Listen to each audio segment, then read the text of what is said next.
Welcome to episode 2 of season 2 of the THEOS Cybernova podcast.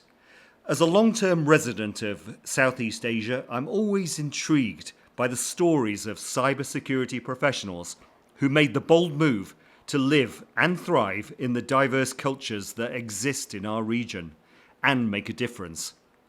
My guest today exemplifies that and more.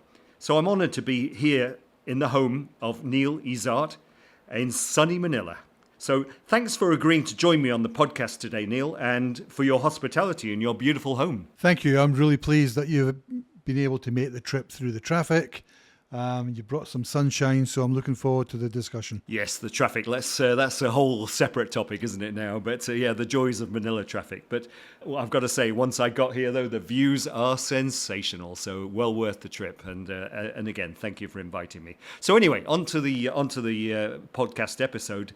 How about you tell us, or start off by telling us a little bit about your career story, because it's fascinating, and I do love your story, and how you ended up here in Manila. Yeah, it's a long story, so buckle yourself in. I started as a police officer. I joined the Metropolitan Police, which most people know as Scotland Yard, in 1984, and I was posted to Paddington Green Police Station, which, for those that don't know the area, was the heart of the red light district in central London. So I kind of gravitated to that type of policing. And very early in my career, I found myself on a Scotland Yard squad called CO14 Clubs and Vice, doing covert investigations into organised prostitution. That continued for about 6 years. And then there was a change in the law in the Obscene Publications Act. So they were looking for experienced investigators to start to do more serious investigations into the people behind obscene publications in central London. So I started to do that, and that led into the online pornography game. And this was probably around about 1995. So as an early computer user, I started to do a lot of the very early internet investigations. So a lot of the stated cases and legal precedents are my cases around things like publication, things like jurisdiction, those type of issues. And as a result of that, PwC came and asked me to leave the police and set up cybercrime services for them in the UK. What dragged you away from the police, though? I mean, surely the police work was fascinating, interesting, and rewarding, that you're putting away bad guys, right? Yes, I mean, it was really rewarding, and I did probably more in my 16 years than many police officers do in their entire career. I was able to police overseas, do international cases, do a lot of cases that were instituted really just to kind of prove a legal point round about internet investigations. But there was actually no place really left for me to go. And to move forward. So when PwC came with the offer, that the challenge was too much, and it was perfect timing for me personally, and the opportunities that I was able to take advantage of in the private sector were phenomenal. So I stayed with PwC for 12 years, and then left with another PwC director and set up our own business called 1st August, doing exactly the same type of thing, investigations, digital forensics, cybercrime investigations, those type of issues. That led to one of our clients offering both me and my business partner senior roles, and that took me to the Middle East. So I took a role with HSBC in the Middle East, where I led their KYC operations team. It was a team of about 140 people, 45 of whom were based here in the Philippines. And that was my introduction to the Philippines.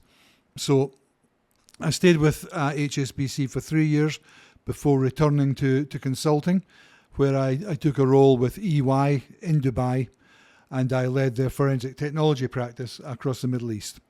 And the main type of work there were mainly cybercrime investigations, a few financial crime investigations, but the common thread was the leveraging of analytics and technology to help make the investigations more efficient, more accurate, faster, and more cost effective. So after 3 years with EY, I took a role with a law firm called Clyde & Co. And Clyde & Co. are the biggest international law firm in the Middle East. And that role was as their lead investigations and regulatory advisor. And the idea behind it was that Clyde & Co. would create their own kind of investigations consultancy. So rather than farming work out to other consultancies, to EY, to PwC, and to FTI, and to a lot of the other consultancies, they would do it internally themselves. Then COVID hit, and I decided that the opportunities in the Philippines, which I'd been eyeing for a while, were kind of too good to turn down. And because my wife was from the Philippines, we'd always kind of promised that at some stage we would go and we'd relocate to the Philippines. So I accepted a role with Deloitte to lead their forensics practice, and I moved to the Philippines in 2022. I had some great investigations, some great work at Deloitte, but in August in 2024, I resigned and I set up my own company called McNeil LCB. And McNeil LCB is an investigations and open source intelligence consultancy. We do strategic risk, focusing on the controversial things in businesses: fraud, corruption, security, cyber attacks, those sort of issues.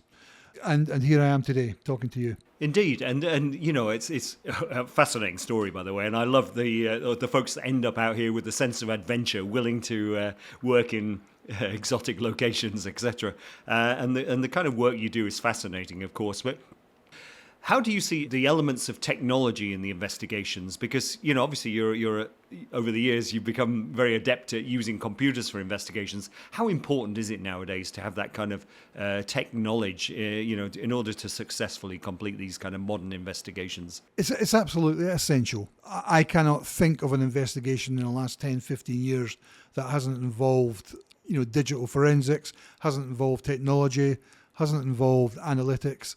And nowadays, I would add another domain to that list, would be open source intelligence. Right. So I use open source intelligence on every single investigation alongside the other technology tools that I use. Right. So I think it's quite a rarity to actually find somebody who's got that real solid investigation background plus the tech knowledge, because I see in many places that the forensics, the cyber is a support service to traditional investigators. So in other words, you've got a traditional investigator working alongside a cyber person, a forensics person.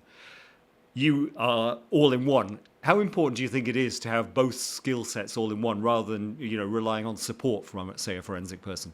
My view is that whether it's all in one or whether it's spread across a number of individuals, as long as you have it, as long as you have that spread and that range of skills, I think that's okay. I don't believe everyone knows everything.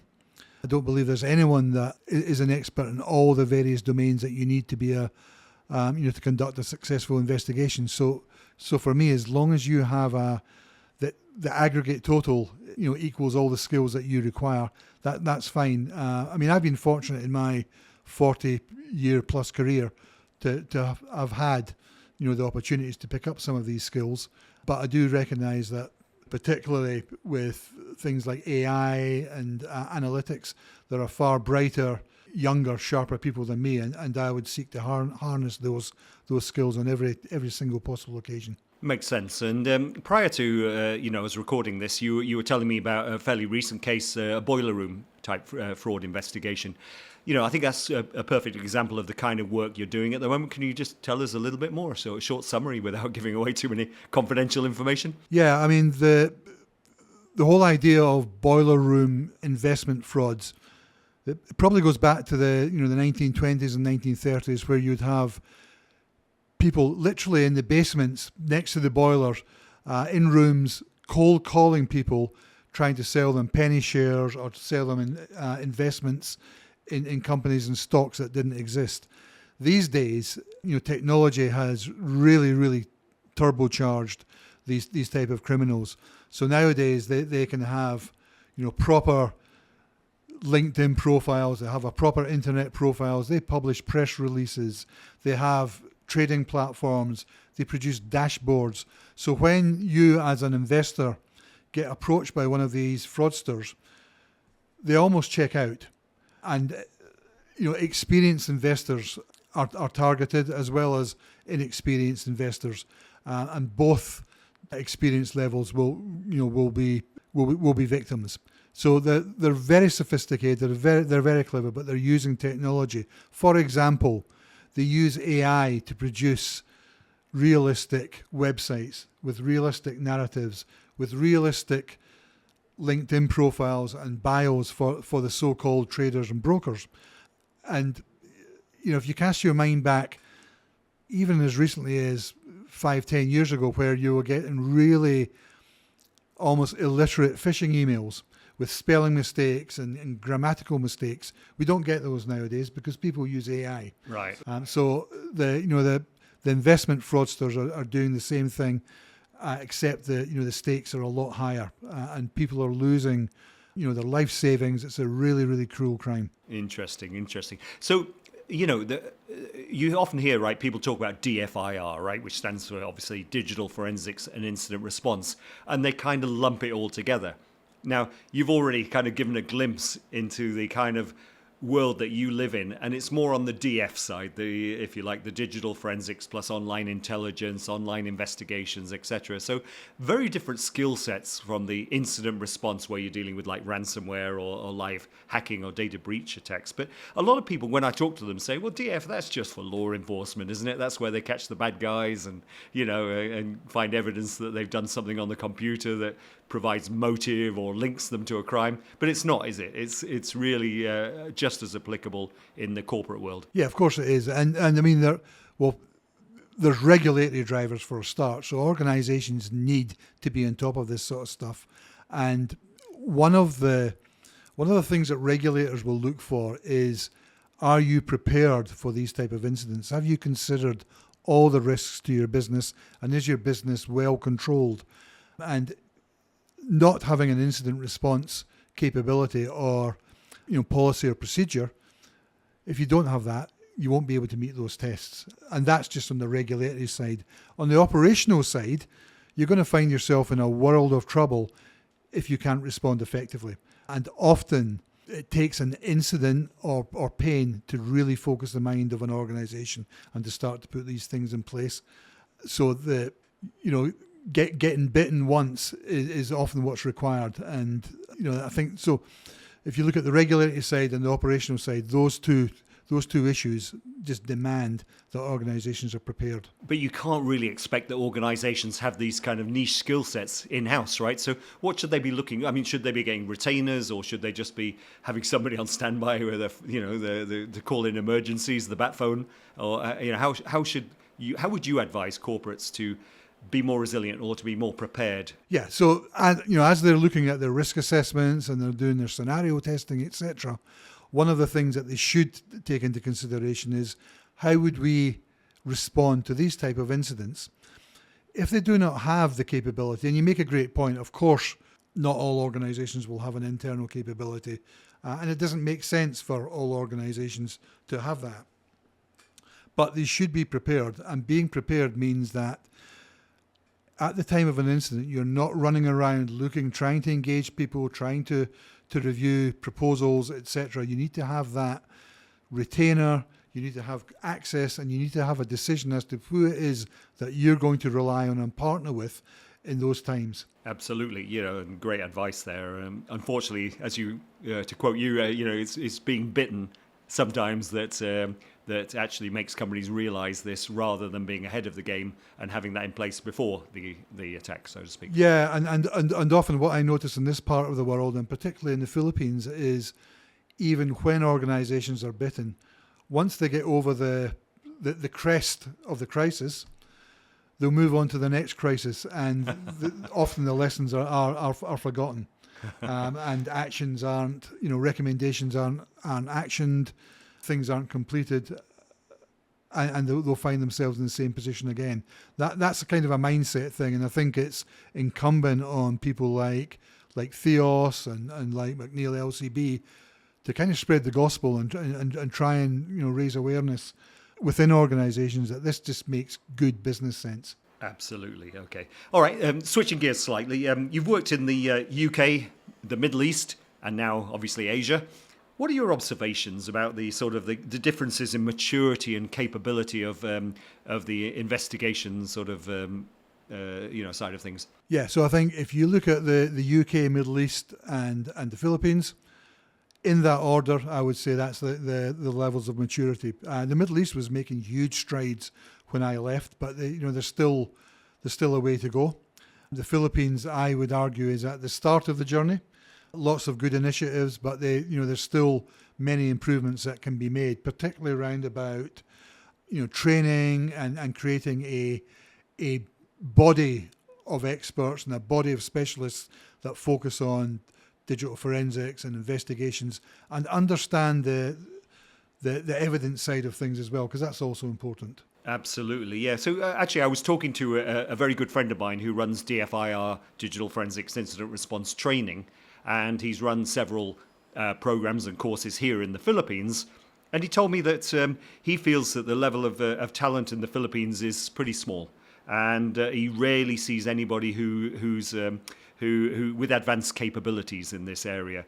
And I kind of agree with that, because at THEOS we have a large workforce here in the Philippines.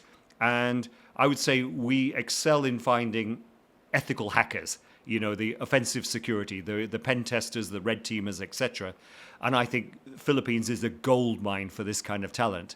But I've got to say, we struggle to find good talent with investigative experience that, as you say, because there's a lot of rigor to investigations. There's a lot of requirements for needle in a haystack type work, documenting, ensuring that everything is legally admissible, and that you have, told a story at the end of the investigation. So, it's just that mesh with your experience here. Do you feel that, I don't know, is it part of the culture, or is it just because maybe the industry hasn't matured enough because companies aren't leveraging, DFI or incident response or forensics capabilities very often here? Yeah, I think you're right there. I don't think companies are leveraging it. If you look at or have conversations with lawyers and law firms here, their knowledge of digital forensics is probably limited to imaging laptops and maybe mobile phones. Right. Anything beyond that is alien to them, and I kind of struggle to kind of put my finger on what the reason is, because there's a huge talent pool here in the Philippines. There's a huge e-discovery outsourcing sector. So you have people that have the understanding of data and they have the understanding of evidence, but what there isn't, as you quite rightly point out, is a community of digital forensics practitioners that's growing. I don't see that. Yeah. And talking about communities, we see endless numbers of cybersecurity conferences, right? So anybody who's like a CISO or, anybody in security operations centers or anything to do with cybersecurity engineering have a plethora of conferences that they can attend or societies that they can join. But, we're very limited, aren't we, on the investigation side? Yes, we have organizations like the ACFE, the HTCIA, which is a bit sporadic, and I know there's not really a chapter here in the Philippines. So where would an investigator or somebody who wanted to get into forensics go to if they wanted to learn from a community, if you like? The beauty of where we are just now is that it doesn't matter whether someone's based in the Philippines or whether they have a mentor that's based on the other side of the world, because technology just brings us all together. So, if I was a young investigator in the Philippines looking for experience and looking to collaborate with other communities, I wouldn't restrict myself to the Philippines. I would go global, because there's so many people out there, there's so many experts out there that are willing to help, and collaboration is the key. And I think if you restrict yourself to a single geographical area, you're probably missing a trick. Yeah, but you're absolutely right. I often get asked, how do I become a good forensic investigator? How do I get, a start in life if I can't get experience, And it's a tough one, isn't it? Because don't you feel as well, I've been in this game a long time like yourself, and experience is everything, isn't it? And how it's kind of a chicken and egg, isn't it? How do you get that experience in the first place? Yeah. So, I mean, there's probably two facets to answering that question. There are a number of businesses around that don't know yet that they need they need a digital forensic capability, and sometimes making a case to those sort of companies might be a good idea. However, I think the primary route that I would recommend is some of the well-renowned certifications. Digital forensics is a mature domain now, unlike the open source intelligence domain, which doesn't have standardized, globally accepted or agreed methodologies or procedures or standards or certifications. Digital forensics does. And one of the things about this region is certifications matter when you're looking for jobs. Whether you agree with that or not, certifications matter. And whether you have a certification or you don't, you're more likely to be employed if you have a certification. So from a digital forensics perspective, my advice would be to look at some of the certifications that are globally accepted, and try to be passionate about it and appeal to some of the companies that would employ you.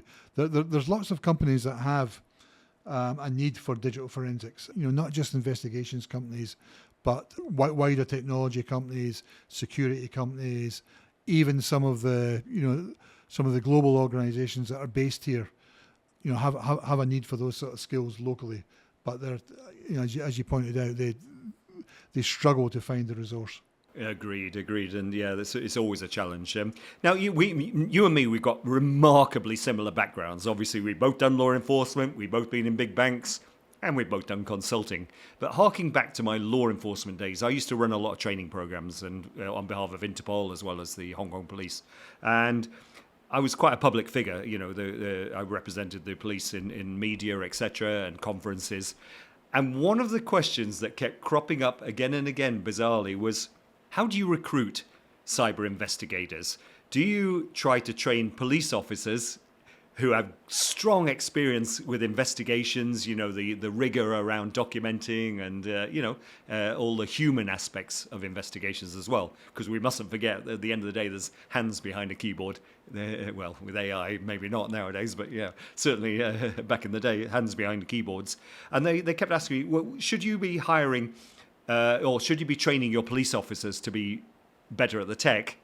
Or should you bring in a real tech expert and teach them enforcement, teach them investigations and the rigor around it? What's your view on that? So I'm sure that at THEOS, you would advise your clients to have blended defences. And I think that the answer is the same. You need to have a blend of skills. I mean, I've always said that there's no secret to being an investigator. Yep. And the skills around about evidence, understanding the procedures, understanding the safeguards that you need to put in place, they can be taught in the same way that technology skills can be taught. What you can't teach is attitude and passion and mindset and determination. So like any resource, my view would be not to kind of pigeonhole them as an investigator that's got tech skills or a techie that's got investigative skills, but look at the entire skill set, including the soft skills. There's no point in having an investigator that can't speak to people, for example. Yeah, no, I think you nailed it there. Okay, so tell me a little bit about this coalition of cyber investigators that I believe you started. What's that all about? What triggered that, and what are the goals? Yeah, so the coalition of cyber investigators was set up by myself and a long-term friend and really, really excellent investigator called Paul Wright, who's based in the UK. And we set it up as a open source intelligence, digital forensics and cybercrime think tank. But it kind of took on a life of its own. So we were, drafting, thought leadership and articles and guidance round about open source intelligence, round about the evidential aspects of it, round about the procedures, commenting on the fact that there wasn't standards and giving our view that there needed to be standards. However, it's become so successful that it developed into a kind of commercial organisation, and we now provide services.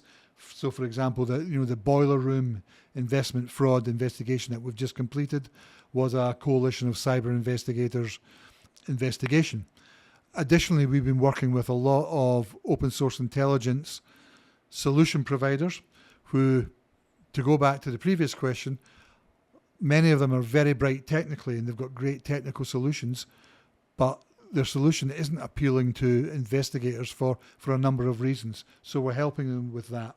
For example, if you are a law enforcement investigator, for example, and you are going to submit some open source intelligence to a website that would find you matches or something like that, you'd want to know who's behind it. You'd want to know where the data is. You'd want a certain level of transparency that you yourself could do your own due diligence and satisfy yourself that there's no red flags or that it's a bona fide company.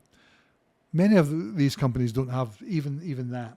So, there's lots of ways that we've been helping these different solution providers, as well as offering OSINT, open source intelligence advisory services, helping with training, helping organizations deploy open source intelligence into the risk operations as well, to manage risk also.